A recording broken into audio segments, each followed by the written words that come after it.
আত্মহত্যাকারী ব্যক্তি আপনারা বলবেন, আমি বলবো, আপনারা জবাব দিবেন। যদি ঈমান না থাকে তাহলে তার ঠিকানাটার বাংলাটা কি? জাহান্নামী না। আমি একটা বাংলা জানতে চাই, কি জাহান্নামী তো হবেই। আত্মহত্যাকারী যেমনি মরুক, ঈমান নিয়ে মরলেও জাহান্নামী, ঈমান হারা মরলেও জাহান্নামী। আত্মহত্যাকারী ঈমান নিয়ে মরলেও জাহান্নামী, ঈমান সারা মরলেও জাহান্নামী। বলেন তো, ঈমান সারা মরলে আর ঈমান সহ মরলে জাহান্নামে যেতেই হবে। তাহলে ঈমান নিয়ে মরলে দীর্ঘস্থায়ী, ঈমান ছাড়া মরলে চিরস্থায়ী। আল্লাহ কথাগুলো বুঝার তৌফিক দান করেন। শিরোনাম নাম্বার 5, আত্মহত্যা মানুষ করে ডিপ্রেশন থেকে, হতাশা থেকে। হতাশা থেকে আত্মহত্যা করে। আপনার বন্ধুদের মধ্যে যদি এরকম কেউ হতাশ থেকে থাকে, ঋণের জন্য হতাশ, কেউ হয়তো বা কোনো কারণে হতাশ, কেউ হয়তো আপনার মেয়েলি কোনো ব্যাপারে হতাশ, আপনার একজনে এক মেয়ের সাথে প্রেম করে শেখা খাইছে, এখন সে মারা যাবে। আপনি কি পাগল নাকি? আপনি মারা যাবেন কেন? আপনার এই জীবনের দাম কাবা শরীফের চেয়ে বেশি, আর আপনি মারা যাইতে চান? আরে এটা কেমন কথা? রিডিকিউলাস ম্যাটার, তা হাস্যকর ব্যাপার। মারা যাওয়া যাবে না, নিজের জীবনকে নষ্ট করা যাবে না। এই ব্যাপারে তাদেরকে মৌলিক 4টা সাজেশন দিবেন। বলেন, যারা হতাশাগ্রস্ত, আমাদের মধ্যে আপনাদের মধ্যে যারাই হতাশাগ্রস্ত, মৌলিক কয়টা আমল? 4টা।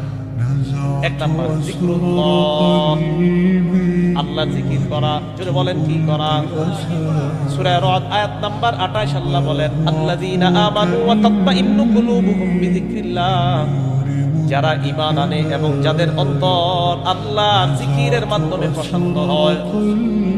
আলা শোনো, বিযিকরিল্লাহি তাতমাইন্নুল কুলুব, আল্লাহর জিকিরের মাধ্যমে অন্তর প্রশান্ত হয়। বলেন সুবহানাল্লাহ।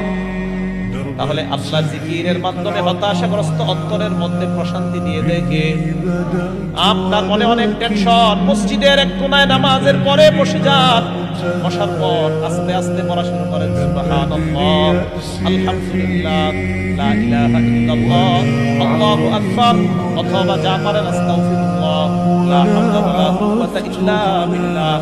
পেরেশানি রোগের 1 নাম্বার ঔষধের নাম হলো লা হাওলা ওয়ালা কুওয়াতা ইল্লা বিল্লাহ। পেরেশানি যাদের, এই রোগের কোনো ওষুধ নাই, এটাই ওষুধ, লা হাওলা ওয়ালা কুওয়াতা ইল্লা বিল্লাহ। আরেক হাদিস আছে ইস্তিগফার করা, মিন কুল্লি হাম্মিন ফারাজা, আস্তাগফিরুল্লাহ যারা বেশি বেশি পড়বে, আল্লাহ তাদেরকে সমস্ত প্রকার পেরেশানি থেকে মুক্তি দান করবে।